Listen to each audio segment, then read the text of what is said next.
예, 우리 찬양 한장하겠습니다.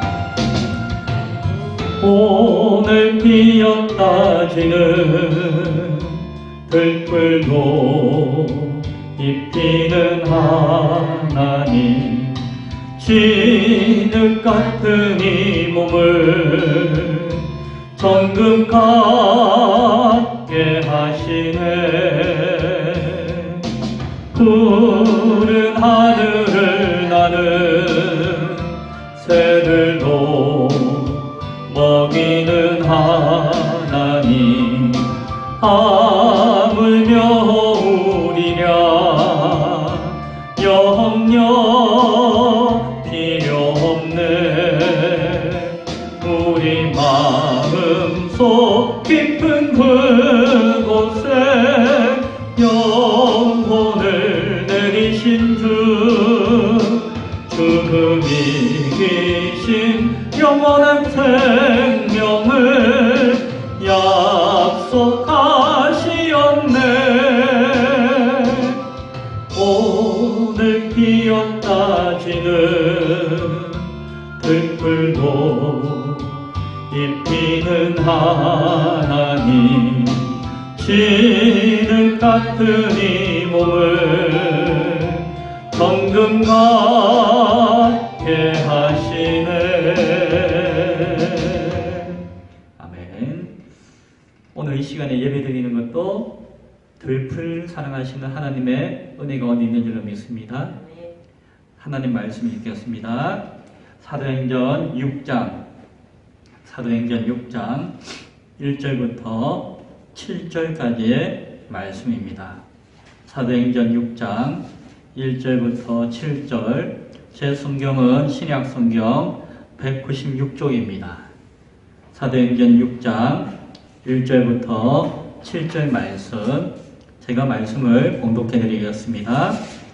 그때의 제자가 더 많아졌는데 헬라파 유대인들이 자기의 과부들이 매일의 구제에 빠짐으로 히브리파 사람을 원망하니 12사도가 모든 제자를 불러 이르되 우리가 하나님의 말씀을 제쳐놓고 접대를 일삼는 것이 마땅하지 아니하니, 형제들아 너희 가운데서 성령과 지혜가 충만하여 칭찬받는 사람 7을 택하라. 우리가 이 일을 그들에게 맡기고 우리는 오로지 기도하는 일과 말씀 사역에 힘쓰리라 하니, 온 무리가 이 말을 기뻐하여 믿음과 성령이 충만한 사람 스데반과 또 빌립과 브로고로와 니가노르와 디몬과 바메나와 유대교에 입교했던 안디옥 사람 니골라를 택하여 사도들 앞에 세우니, 사도들이 기도하고 그들에게 안수하니라. 하나님의 말씀이 점점 왕성하여 예루살렘에 있는 제자의 수가 더 심히 많아지고 허다한 제사장의 무리도 이 도에 복종하니라. 아멘. 잠깐 기도하겠습니다. 하나님 감사합니다. 드릴 수 없음에 드리게 하시고, 일어설 수 없음에 서게 하시고, 나올 수 없음에 나오게 하신 하나님의 은혜를 붙들고 오늘도 우리가 예배합니다. 이 시간 예배를 통하여서 하나님 영광 받으시고, 특별히 이 시간 하나님 말씀을 나누고자 할 때에 그 말씀의 뜻과 그 말씀 가운데 있는 은혜가 우리 가운데 새겨지게 하시고 녹아지게 하시고 우리 영혼에 힘이 되어지는 귀한 양식 되어지도록 도와주옵소서. 하나님 함께 하심을 믿습니다. 예수님 이름으로 기도드리옵나이다. 아멘. 몸이 피곤했죠? 네, 제가 지난 주말부터 조금 피곤한 가운데 주일을 보내고 계획되어진 일과가 또 있다 보니까 다니다 보니까 몸이 많이 조금 피곤했던 것이 있습니다. 오늘도 낮에 소화도 안 되고 어렵고 해서 말씀을 집중해서 연구하고 볼 수 있는 어떤 그러한 여력도 되지 않는 것 같아가지고 참 조금 내려놓고 싶은 마음이 있었어요. 우리 정집사님이 가끔가다 예배 빠지실 때에 저는 원망하지 않습니다. 그럴 수도 있지. 아니, 목사님 저도 가끔 가다가 예배 빠지고 싶은데 제가 설교해야 되니까 못 빠지는 거지. 제가 설교하는 사람 아니면은 아이고 오늘 피곤하다 힘들다 예배 빠지고 싶다 할 때가 있는데요. 하물며 우리 정집사님이 몸도 힘들 때가 있는데 그럴 때가 있지 않겠습니까? 저 충분히 이해합니다. 집사님 가끔 빠지시더라도 그 다음에 또 나오시면 됩니다. 계속 빠지시면 안 되는데 아무튼 그래서 오늘 소율이 문답 강의 제가 좀 더 깊이 있게 연구하고 생각할 수 있는 여력이 부족해서 소율이 문답은 오늘 생략하고 오늘 주시는 말씀 갖고 함께 은혜 나눌 수 있기를 바랍니다. 예배 드릴 수 있다는 게 감사한 것이고 그것이 우리의 의지만 갖고 되는 건 아닌 것 같아요. 안타까운 이야기는 이제 제가 뭐 잘 모르지만 건너건너 아는 목사님이 계신데 그 교회가 어려운 형편에 그래도 한번 열 몇 명, 20명 가까이 모여서 예배 드리기도 했고 최근에 어려워도 그래도 뭐 10수명 정도 예배 드리는 상황이 있었는데 코로나 사태 이후에 그 교회는 문을 닫고 예배를 계속 안 드렸대요. 그렇다고 뭐 영상을 통해서 드리는 상황도 아니라서 그냥 안타까이 각자 흩어져서 자기 믿음대로 신앙하고 본인도 혼자서 교회를 지키고 있었다라고 하는데 이제 최근에 이제 교회 문이 열리고 예배 드리는데 이제 큰 어려움이 없는데도 불구하고 예배를 안 드리고 못 드리고 계신 것이에요. 그래서 누군가가 이제는 뭐 다 1.5단계고 교회 뭐 드리지 말라고 하는 사람도 없는데 왜 예배 안 드리고 계시나요? 하니까 지금 모여봤자 한 서너 명밖에 안 모이니까 뭐 서너 명 모여서 무슨 예배를 드리겠습니까? 그래서 좀 더 기다려 볼랍니다. 이런 이야기를 했대요. 그 이야기 듣고 참 힘이 많이 빠지셨구나 하는 마음이 들기도 하고 우리 같았으면 서너 명 예배드려도 충분히 예배드릴 수 있는데 그런 생각이 들기도 해서 안타까운 마음도 있습니다. 그래서 단 한 사람이 모여서 예배할 수 있다 하더라도 그 시간 예배할 수 있다는 그 자체가 은혜요 감사며 그 가운데 우리는 어쩌면은 우리의 생명조차도 내어 걸 수 있는 그런 어떤 모습이 필요한 시대가 아닌가 하는 생각도 하게 됩니다. 자, 오늘 사도행전 6장 말씀 제가 가끔 한 1년 전에 여러분과 나누었던 말씀 기억이 있는데 이 본문을 나눈 것은 아니었지만 이 본문의 내용을 잠깐 언급했던 내용이 기억이 납니다. 사도행전 6장에 보면은 교회 안에 이렇게 분쟁이 일어납니다. 다툼이 일어납니다. 교회 안에는 제자가 많아졌다 했죠. 교회가 좀 성장하고 이제 성숙해지고 숫자도 많아지고 제자도 많아지는 상황이 있었습니다. 그런데 교회에 잠재되어진 문제가 있었는데 무슨 문제인가 하니 헬라파와 히브리파로 교회가 살짝 나누어져 있었습니다. 헬라파라고 하는 것은 이제 헬라어를 주로 사용하고 있고 헬라 문화에 젖어 있던 그 유대인 지역 이외에 있던 사람들이 그 지역에서 있던 이방 사람들이 믿음을 가지고 신앙을 가지고 이 교회에 나와서 함께 신앙생활을 하고 있는 제자가 된 사람들이에요. 성도가 된 사람들이에요. 히브리파라고 하는 것은 그 지역에 있던 전통적으로 지역에 있던 유대 지역에 살고 있던 히브리인이라고 하잖아요. 그 지역에 뿌리박고 살고 있던 그 문화와 전통과 언어를 사용하고 있던 사람들 가운데서 신앙을 가지고 교회에 나와 있는 사람들을 히브리파라고 이야기해요. 그래서 사실은 그 지역 사람이었던 히브리파가 숫자도 많았죠. 그리고 교회를 섬기는 12제자가 다 히브리인들이에요. 이해되시죠? 유대인이었잖아요. 그러니까 그 교회 지도자들도 다 히브리파에 속해 있는 굳이 따지자면은 그런 신분의 그런 어떤 사람들이었고 교회의 다수를 차지하고 있는 사람도 그들이었고 그러다 보니까는 이제 힘이 많이 있었죠. 상대적으로 소외되고 조금 힘이 없었던 무리가 상대적으로 헬라파다라고 이야기할 수가 있을 것이에요. 우리는 아직 그런 일이 없지만은 우리 기쁨의 교회는 성장하다 보면은 나중에 이 진부 지역에 있던 사람들이 다 뭐 사돈의 팔촌의 이웃의 친족에 이렇잖아요. 그냥 우리끼리 막 많이 모여 있는 상황에서 교회가 좀 성장하고 유명해져가지고 뭐 서울이나 저기 뭐 원주나 강릉에서 오시는 분들이 신앙생활 하다 보면은 은근히 이 동네 사람들 파와 또 외지 동네 사람들 파가 살짝 이렇게 파가 나뉘는 듯한 느낌이 있는 것이다 생각해도 될 것이에요. 그런 어떤 구분이, 그런 어떤 갈등이 교회 안에 있었죠. 그런데 은근히 그런 것이 있었는데 교회가 그때 했던 일 가운데 뭔가 하니 과부들에게, 남편을 잃어버리고 혼자 사시는 그 여인들에게 먹고 사는 문제가 어려우니까 그 당시로서는 여인이 혼자서 자식을 키우고 생활한다는 것이 쉽지 않잖아요. 지금과 다른 시대니까. 그래서 그들은 누군가 도와주지 않으면은 생명의 위협을 받고 어려운 상황이 있기 때문에 교회가 그때나 지금이나 도와주는 것이었어요. 그래서 구제하는 디아코니아 사역을 하는 그런 상황 가운데 있었습니다. 그러니까 그 과부 여인들을 돕고 섬기는 일들을 교회가 했었죠.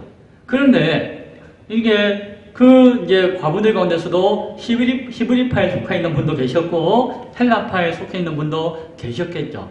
이제 그것과 상관없이 섬기는 것인데 은근히 알게 모르게 상황적으로 히브리파에 속해 있는 사람들은 구제가 잘 되고 있는데 헬라파에 속해 있는 사람들 가운데 구제의 손이 못 미치거나 가끔 빼먹거나 하는 경우가 생긴 것이에요. 물론 잘했을 것인데 안 그래도 좀 소외되고 안 그래도 좀 섭섭한 게 많은데 그거 하나 10번 하다가 한 번 잘못하면은 이제 뭐 좀 분함함은 생기겠죠. 원망도 생기겠죠. 그런 갈등이 있었던 것이에요. 그때의 6장에 보니까 그 헬라파 유대인들이 자기의 과부들이 매일의 구제에 빠짐으로 히브리파 사람을 원망하니 라고 이야기해요. 사실은 그 과부의 구제 문제를 가지고 문제가 발생했는데 그 문제를 가지고 이제 그들이 파벌로 아예 그 사람들을 대상으로 해서 막 원망하고 불평하는 어떤 불만이 교회 안에 막 생겨난 거지. 교회가 성장하고 잘 지내면 좋은데 작은 문제, 물론 작은 것은 아니지만 어찌 보면은 크지 않은 문제를 가지고 그것이 하나의 시발점이 되어서 교회에 분쟁이 일어나고 분열이 일어나고 다툼과 원망이 일어나는 상황이 오늘 예루살렘 교회 가운데 나타나게 되었다라고 오늘 성경이 이야기합니다. 위기가 찾아온 것이죠. 병이 찾아왔습니다. 아픔이 찾아왔습니다. 참 어렵고 힘든 상황이 되었을 때에, 그런데 이때에 모르겠다. 당신들 알아서 하십시오. 당신은 당신들끼리 예배드리고 우리는 우리끼리 예배드리고 자기가 손해지 뭐. 또 어떤 사람은 내가 이 교회가 아니면 다른 교회가 없나? 난 저기 있는 교회 가지. 물론 그 당시 교회도 별로 없었지만 이렇게 하거나 해서 그 아픔이 상처가 더 커지지 않고 그 문제를 덮어두지 않고 그 문제를 그대로 직시하면서 하나님 앞에 제자들이, 사도들이 기도하기 시작했어요. 그리고 그 문제를 가지고 어떻게 할 것인가 의논하고 고민하기 시작했습니다. 그래서 2절에 보니까 12사도가 모든 제자들을 불러 이르되 다 모이십시오. 성도들, 제자들 다 모이십시오 라고 이야기한 다음에 우리가 하나님의 말씀을 제쳐놓고 접대를 일삼는 것이 마땅하지 아니하니 라고 이야기합니다. 문제의 원인을 이 사도들은 그 불평한 사람, 원망한 사람, 분별을 잘 못한 사람, 그것을 꼬치꼬치 따져가지고 크게 문제를 제기하고 한 것이 아니라 12사도가 그 문제의 원인을 어디서 찾았다고요? 나 때문입니다. 라고 이야기했어요. 우리가 더욱더 하나님 말씀에 깊이 있게 묵상하고 연구하고 말씀을 여러분에게 잘 가르쳤으면은 여러분이 그렇게 하지 않았을 것인데 여러분이 예배 빠지고 여러분이 서로 다투고 여러분이 분쟁하는 것은 다 우리가 말씀 가운데 서 있지 못하기 때문입니다. 라고 이야기하면서 한편으로는 현실적으로 예전에는 우리가 사도들이 중심이 되어서 구제하고 봉사하고 밥하고 뭐 이런 일들을 막 했었는데 그것이 오는 것이 아니라 우리는 더욱더 하나님 말씀에 집중하고 연구하고 말씀을 잘 가르치기 위해서 힘쓰고 기도해야 될 것 같습니다. 그것이 오는 것 같습니다. 우리가 그동안 교회가 너무 성장한다 해가지고 막 일을 한다고 막 바빴는데 그것이 아니라 더욱더 말씀 가운데 매진하는 것이고 3절에 보니까 당신들 가운데 형제들아 너희 가운데 성령과 지혜가 충만하여서 칭찬받는 사람 7을 택하라. 우리가 이 일을 그들에게 맡겨야겠습니다. 라고 얘기합니다. 그리고 4절에 우리는 오로지 기도하는 일과 말씀 사역에 힘쓰리라 라고 이야기하였습니다. 이 문제의 해결책을 구제하는 문제가 아니었고 결국 우리가 더욱더 말씀과 기도에 깨어있지 못하기 때문에 말씀과 기도에 전념할 것이고 이제 구제하는 일을 좀 더 흐트러짐 없이 전문적으로 좀 더 책임감 있게 하기 위해서 이제 집사라고 하는 직분을 세워서 그 일을 맡기는 것이 옳겠습니다. 그러나 그 일도 어찌 보면은 말씀을 연구하고 기도하는 것보다도 더 소홀히 해서 할 것이 아니기 때문에 아무나 해서는 안 되는 것이고 그것을 위해서는 중요한 것 2가지가 있는데 무엇인가 하니 성령으로 충만해야 되고 그 안에서 또한 지혜가 충만한 사람을 그 일을 맡겨야 됩니다. 라고 이야기하는 것이죠. 그리고 그것을 위해서는 여러 사람들을 돕는 것이기 때문에 여러 사람들의 인정을 받고 덕망을 얻을 수 있는 사람이 되어야 합니다. 그러니까 여러분들이 투표를 해가지고 여러분이 제비를 뽑든지 여러분이 여러분 가운데서 그 말씀 가운데 그리고 기도하며 하고 동시에 성령과 지혜 가운데 충만한 일꾼을 뽑아서 집사의 직분과 사명을 주도록 하는 것이 참 좋겠습니다. 이것이 우리가 기도한 가운데 의논한 가운데 하나님이 주신 지혜 가운데 내린 결정입니다. 라고 이야기를 해 주었습니다. 그래서 교회에 무엇이 세워졌다고요? 집사가 세워지게 된 것이에요. 그 집사는 그 사도가 하지 못하고 있는 일을 구석구석의 일을 더욱더 신중하고 세밀하게 하기 위해서 돕는 일, 그 사명 가운데서 해야 되는 일을 위해서 세워진 사람이 무엇이다? 집사라고 하는 직분이다. 그러니까 그것은 말씀 안에서 기도 안에서 깨어 있어야 되겠지만 무엇보다도 성령 가운데 지혜를 구하는 사람이어야 할 것이고 여러 사람들에게 인정받는 사람에게도 인정받을 수 있는 사람이어야 합니다. 라고 이야기합니다. 그랬더니 5절에 보니까 온 무리가 이 말을 기뻐하였다 라고 이야기해요. 그래서 누구는 반대하고 누구는 찬성하는 것이 아니라 참 그게 맞는 것 같습니다. 우리도 믿음의 눈으로 보니까 그 사도들이 결정한 것이 옳은 것 같습니다. 라고 힘을 실어주는 것이에요. 힘을 실어주고 그것이 찬성해주면서 함께 협력하기를 하고 그래서 믿음과 성령이 충만한 사람 스데반과 빌립과 해서 7명의 사람들의 일꾼을 뽑게 되어집니다. 그래서 집사의 직분을 세웠어요. 그 7명의 직분을 세웠는데 단 눈여겨볼 것은 많은 사람들이 그렇게 생각하기도 하고 안 하기도 하지만 제가 보기에는 맞는 것 같은데 이 7명의 사람의 이름을 하나하나 불러보면은 그 이름이 헬라식 이름이에요. 그러니까는 그 7명의 일꾼을 세웠는데 그 일꾼을 어디에서 세우는가 하니 헬라파에 속해 있는 사람들 가운데 세웠던 것 같아요. 사도들이 우리는 헬라파 사람 중에서 뽑읍시다 라고 이야기했는지 아닌지는 몰라요. 그러나 사람들이 뽑았다고 했잖아요. 뽑을 때에 하나님 성령께서 지혜를 주셨는지 몰라도 헬라파에 속해 있는 사람들이 뽑힌 것 같아요. 그러니까 그 12사도는 히브리파에 속해 있는 사람이잖아요. 신분상 유대인이잖아요. 그러다 보니까는 아무래도 이 히브리파 사람들에게 힘의 균형이 이렇게 넘어갈 수 있었는데 운동장에 고르지 않고 빼딱하게 기울어져 있을 수가 있는데 헬라파의 일꾼을 7명을 딱 세워가지고 실질적인 일을 맡기니까 균형이 딱 맞춰주는 것이. 이게 참 인간이 할 수 없는 지혜로운 판단이었던 것 같아요.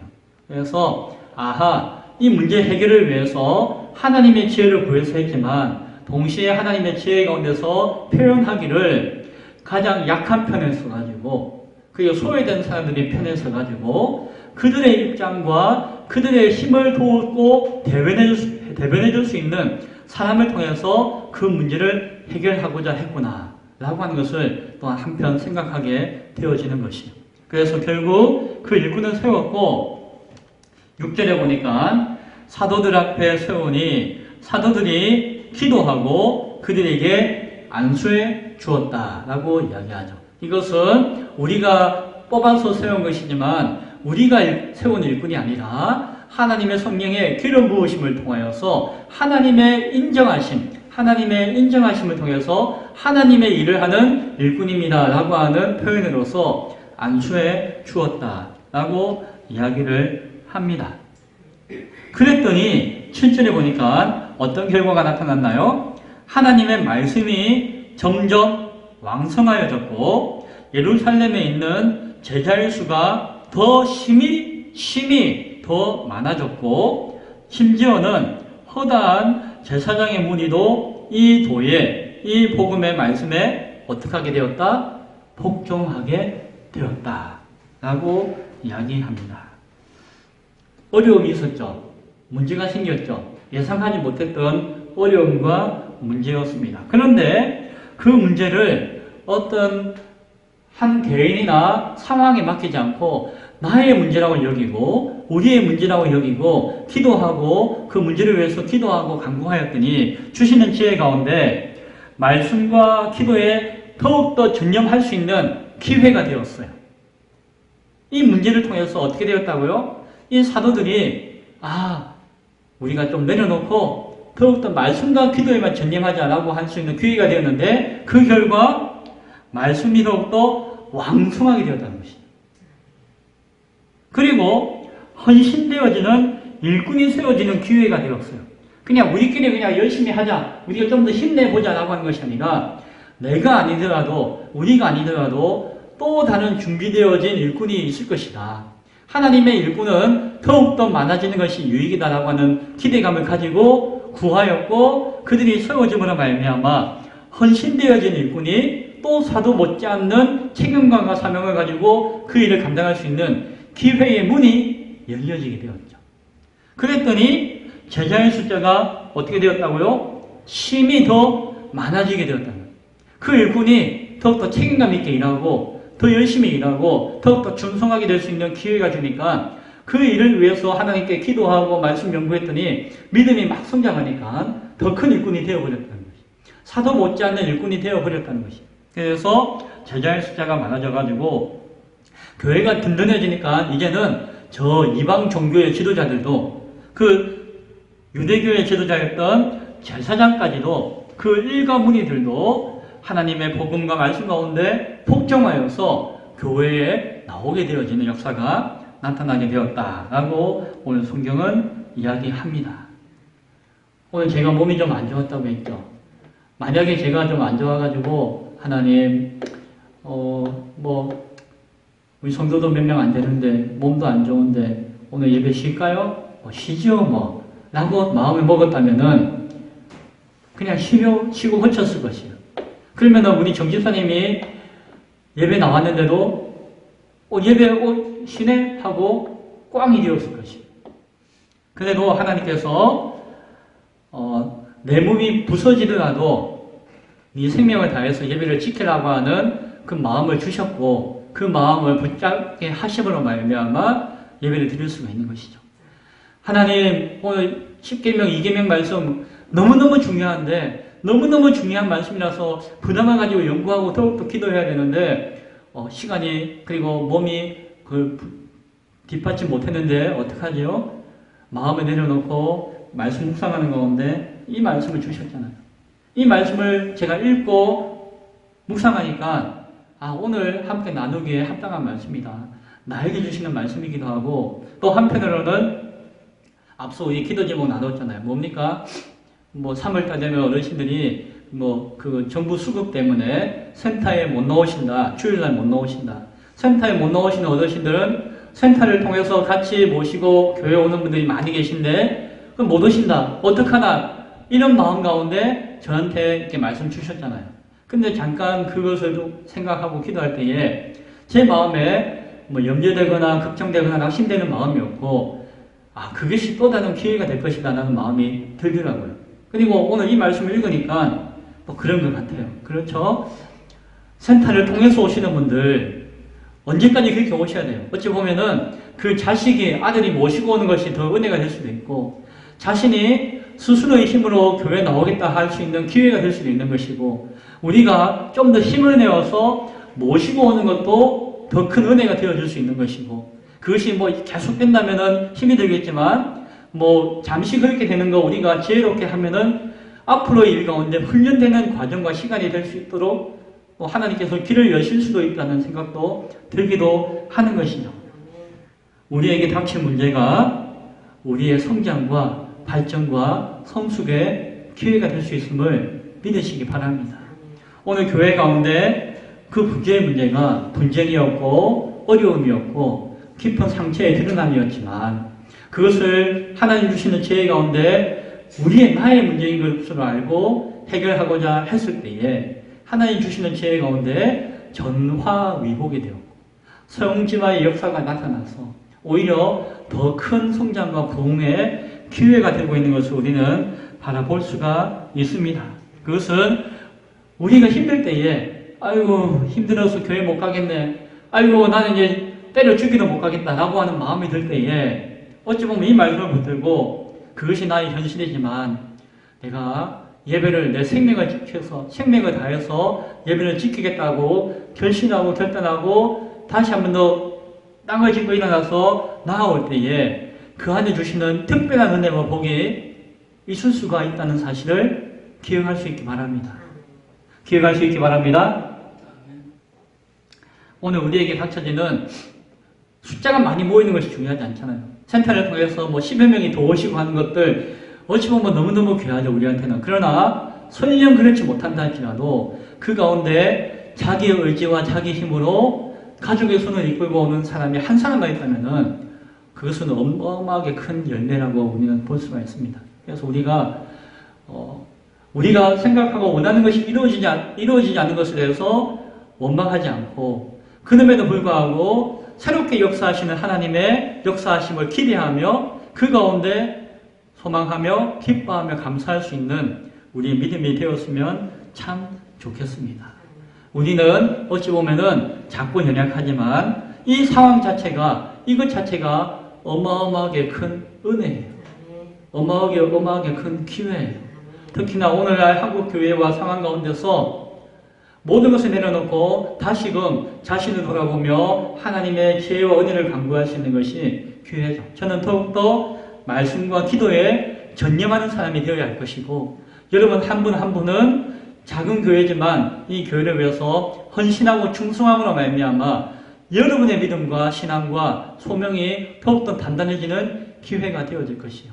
그 사명 가운데 우리가 열심히 이 교회를 섬길 때에 교회에 제자의 수가 심히 많아지고 하나님의 말씀이 왕성하여져서 이 땅에 불교권에 있는 이 지역의 허망함으로 나아가는 영혼들이 교회로 나와서 하나님의 복음을 듣는 귀한 역사가 나타날 줄로 믿습니다. 하나님의 말씀 가운데 그 뜻을 온전히 붙들 수 있기를 바랍니다. 하나님을 향한 기도 가운데 순종의 지혜와 능력을 온전히 덧입어서 말씀과 기도가 살아있는 우리 기쁨의 교회, 우리 모두가 될 수 있기를 간절히 축원드립니다. 기도하겠습니다.